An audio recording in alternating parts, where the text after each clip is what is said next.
సరే, నువ్వు వెళ్ళి ఆడుకో. సరే బాబాయ్.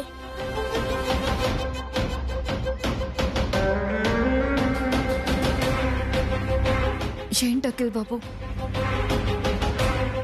మీరే ఇలా డల్గా ఉంటే ఎలా? జరిగింది తలుచుకుంటే చాలా బాధగా ఉంది శ్యామ. ఎప్పుడూ లేనిది అన్నయ్యలు అలా పోట్లాడుకోవడం ఏంటో నాకు అర్థం కావట్లేదు. అన్యోన్యంగా కలుస్తున్న మీ అన్నదమ్ములకి ఎవరి దిష్టో తగిలుంటుంది అఖిల్ బాబు. అందుకే అంత పెద్ద గొడవ జరిగింది. జరిగిన గొడవని తలుచుకుంటూ బాధపడుతూ ఉంటే ముందు ముందు ఇలాంటి గొడవలు పెరిగిపోతాయి అఖిల్ బాబు. వాళ్ళ మధ్య దూరం పెరిగిపోతుంది.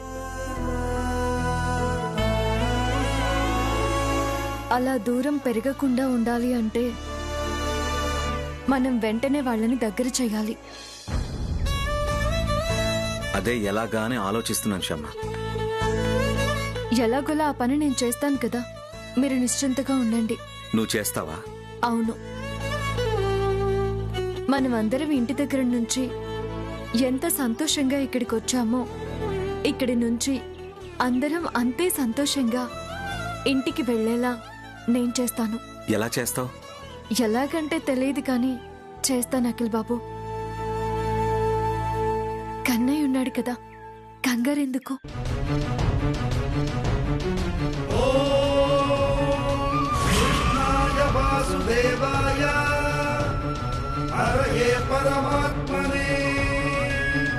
నిజమే శ్యామ, మీ కన్నయ్య తప్ప మా అన్నయ్య వాళ్ళని ఎవ్వరూ కలపలేరు.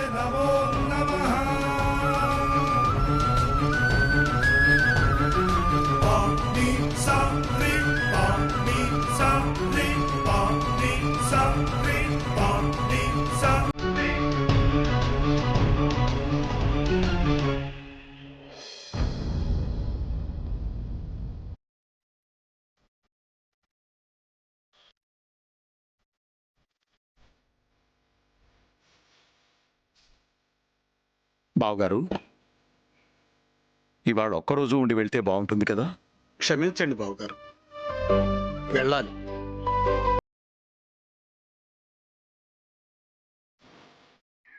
అంటే కనుమ రోజు కాకి కూడా కదలదంటారు కదా, అలాంటిది మీరు బయలుదేరడం. మీ రెండో కోళ్ల దృష్టిలో మేము కనీసం కాకులం కూడా కాదు కదా బావగారు, గొడ్లతో సమానం.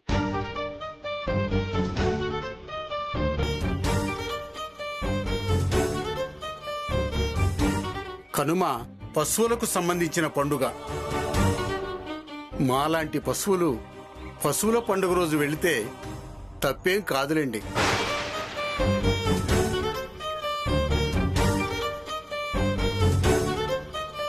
అన్నయ్య గారు, పిల్లలేదో ఆవేశంలో మాట అనుకున్నారు. దాని గురించి మీరు పట్టించుకోవద్దు అన్నయ్య గారు.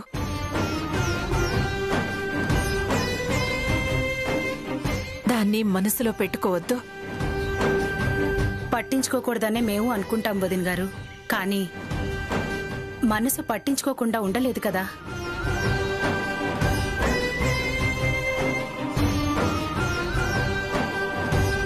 మనసుకైన గాయం మానడానికి కొద్దిగా టైం పడుతుంది. నిజమేనమ్మా, కొంచెం టైం పడుతుంది. ఐశ్వర్య అన్న మాట విన్న మాకే అంత బాధ కలిగితే ఆ మాట పడ్డ మీకు ఎంత బాధ కలిగి ఉంటుందో మేము అర్థం చేసుకోగలం. ఏది ఏమైనా మా కోడలన్నదానికి తన తరఫున నేను క్షమాపణలు చెప్తున్నానమ్మా. దయచేసి మమ్మల్ని క్షమించండి బావగారు.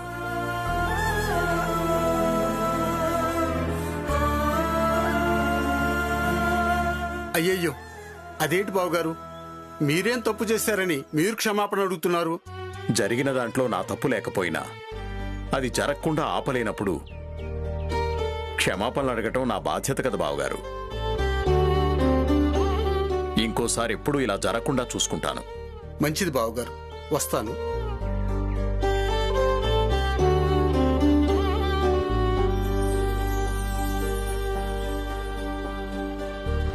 వస్తానమ్మా.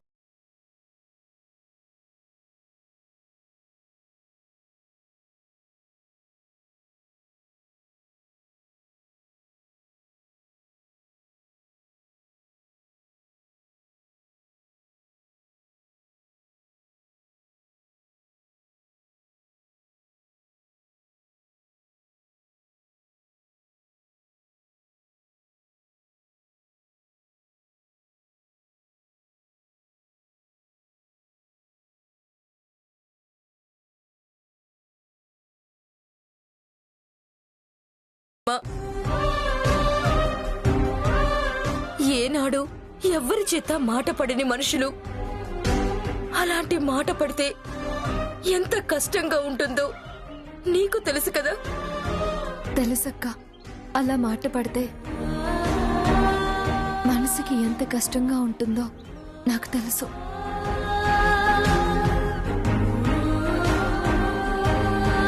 కానీ ఐశ్వర్య అక్క సంగతి నీకు కూడా తెలుసు కదా. వెనక ముందు చూసుకోకుండా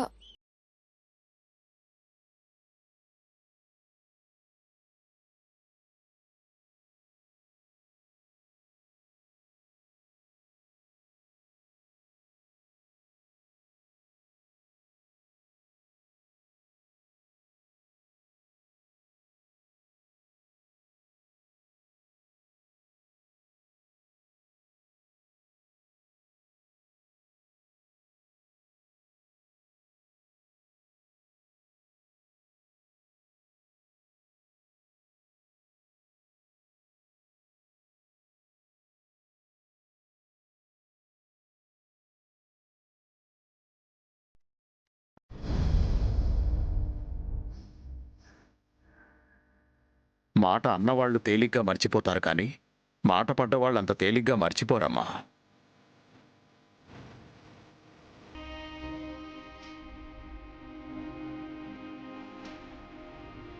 కాలు జారితే పడతాం, కానీ మాట జారితే ఇలా అందరం బాధపడతాం. అందుకే అంటారు, కాలు జారితే తీసుకోగలం కానీ మాట జారితే తీసుకోలేము అని.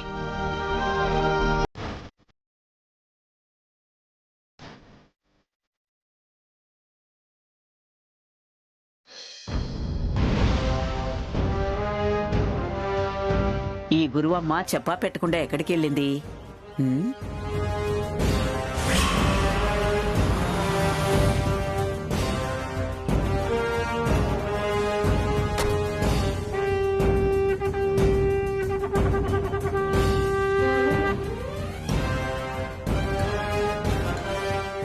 నేను చెప్పాను మందరం అని. ఆవిడే ఆవిడతో కొంచెం ఓవర్ ప్రేమ చూపించు, పనికొస్తుంది మనకి. పద. అలాగే మమ్మీ.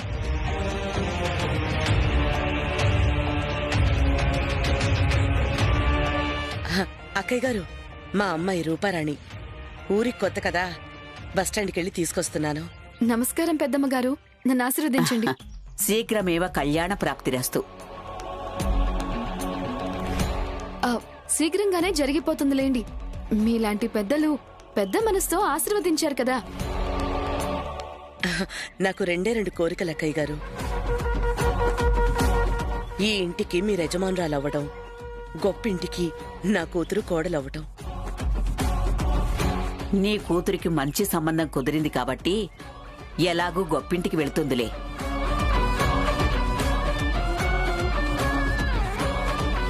ఈ ఇల్లు శ్యామాకి వెళ్లకుండా ఎలా ఆపాలో అర్థం కావడం లేదు. ధాన్య పూజలోనూ వస్త్ర తాంబూలంలోనూ ఆ శ్యామాని చెడ్డదాన్ని చేద్దామని ఎంత ప్రయత్నం చేసినా కుదరలేదు. ఏదో ఒకటి చేసి దాన్ని ఇబ్బంది పెట్టాలి. ఏం చెయ్యాలో అర్థం కావడం లేదు. మీరు ఒక పని చేయండి అక్కయ్య గారు. ఏంటి? శ్యామ గుమ్మం ముందు నూనె పారబోయండి. శ్యామ రూమ్లోంచి బయటికొచ్చి ఆ నూనె మీద కాలేసి కాలు జారి పడిపోతుంది.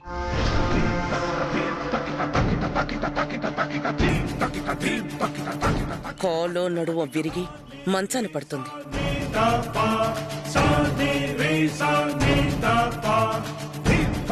అది నష్టజాతకురాలు కాబట్టే నట్టింట్లో పడిందని వసంతదినికి బాగా ఎక్కిస్తూ ఇలాంటి నష్టజాతకురాలి పేరు మీద ఇల్లు రాస్తే ఇంటిల్లిపాదికి కష్టం వస్తుందని చెప్పండి. అంతే. వసంత వర్మకి చెప్తుంది, ఇల్లు శ్యామ పేరు మీద రాయటం ఆగిపోతుంది.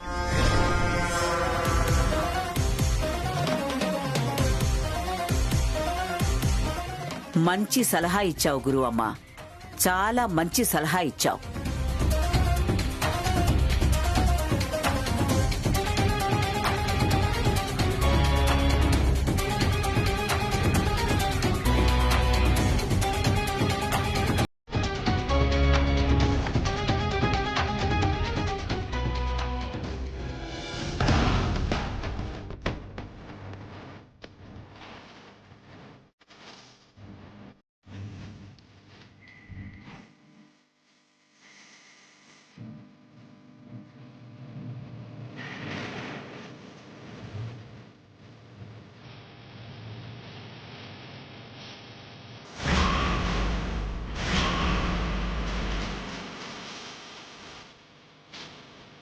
ఈ దెబ్బతో శ్యామ మంచాన పడ్డం ఖాయం.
పెద్దమ్మ గారు, చచ్చండ్రా దేవుడు.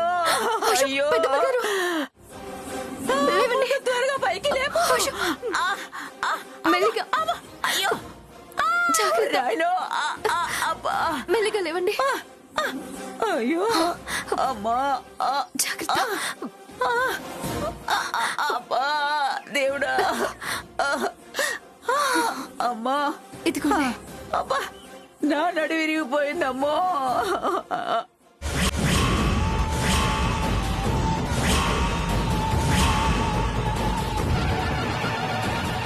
ఇదేంటి, ఆయిల్ బాటిల్ ఇక్కడుంది? ఇది ఇక్కడెవరు పడేశారు? అంటే అది పిల్లలేమన్నా పడేసరేమోనమ్మా. అంతే అయి ఉంటుందిలేండి. అది చూసుకోకుండా మీరు కాలు వేసి ఉంటారు. పాపం పడిపోయారు. పదండి. జాగ్రత్త. అమ్మో నడవలేకపోతున్నాను. నా కాలు నొప్పిగా ఉంది. నడు విరిగిపోయింది. కాలు నడుము విరిగిపోయినట్టుంది తల్లు. పెద్దమ్మ గారు, మీరేం టెన్షన్ పడకండి. మీకేమీ కాలేదు. మెల్లిగా నడవండి. జాగ్రత్త. అమ్మా అమ్మ నెమ్మదిగా. నా కాలు ఇరిగిపోయిందమ్మో దేవుడా. అబ్బా జాగ్రత్త. అమ్మా అమ్మా నా వల్ల కావట్లేదమ్మా. పడుకోండి పెద్దమ్మ గారు. ఏంటి ఈ కుక్కి మంచం మీద? అయ్యో దీని మీద పడుకుంటే ఉన్న నడుం కూడా ఇరిగిపోద్దే. మంచం కుక్కిగా లేదు పెద్దమ్మ గారు. బిగించాను కదా, ఏం పర్వాలేదు. పడుకోండి. మంచం బాగా కుక్కిపోయింది కదా. పెద్ద వయసులో మీరు కుక్కి మంచంలో పడుకుంటే పాపం మీకు నడుం నొప్పి వస్తుంది కదా. అందుకే వెంకన్న సాయంతో మంచం బిగిద్దామని తెప్పిస్తున్నాను. వెంకన్న, మీరు అటువైపు లాగండి.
అబ్బా అబ్బా ఏం చేస్తున్నావే అమ్మా ఆ, అబ్బా ఆ.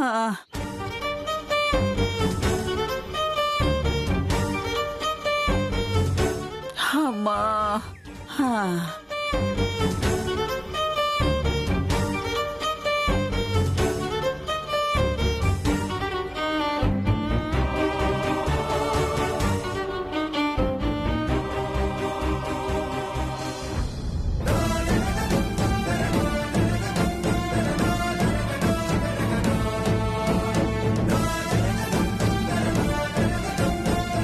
దొంగ తిండి తినడానికి వచ్చావన్నమాట.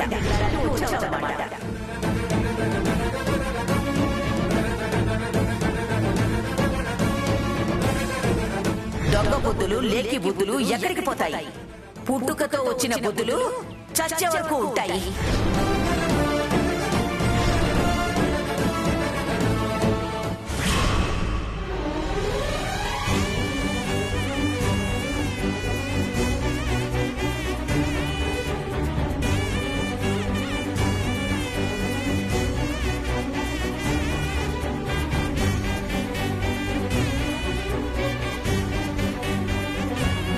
ఎలా ఉంది పెద్దమ్మ గారు?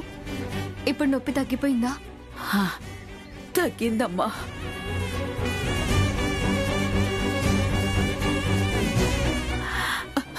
తగ్గితే ఆ కళ్ళల్లో నీళ్ళేంటి? బాధమ్మా బాధ. నొప్పి తగ్గాక ఇంకా బాధేంటి పెద్దమ్మ గారు? నీలాంటి కూతురు నాకు లేదే అన్న బాధ.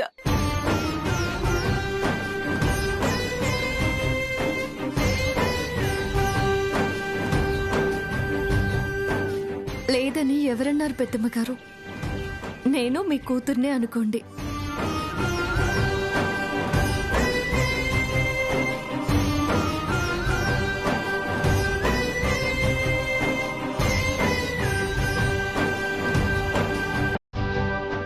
అనుకోవడం ఏంటమ్మా, నువ్వు నా కూతురివే.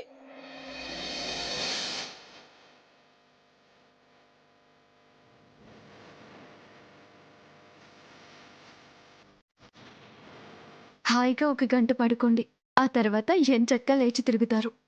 అలాగే. పడుకోండి.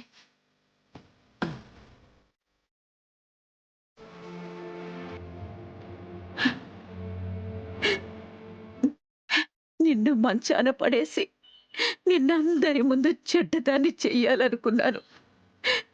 కాని నేను మంచాన పడి నీ మంచితనాన్ని రుచి చూశాను.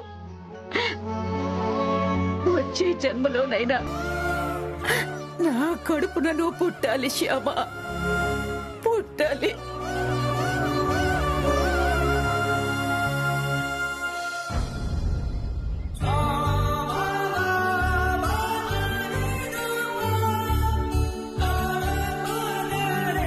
ఎప్పుడూ లేనిది అన్నయ్యలు అలా పోట్లాడుకోవడం ఏంటో నాకు అర్థం కావట్లేదు.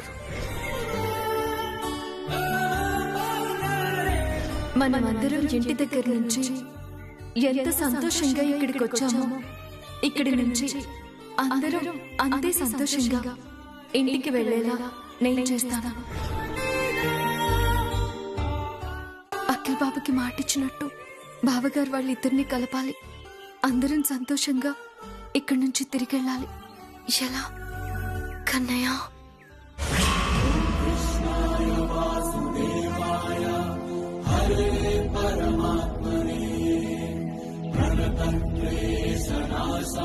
వెంకన్న అమ్మా, ఇట్రా.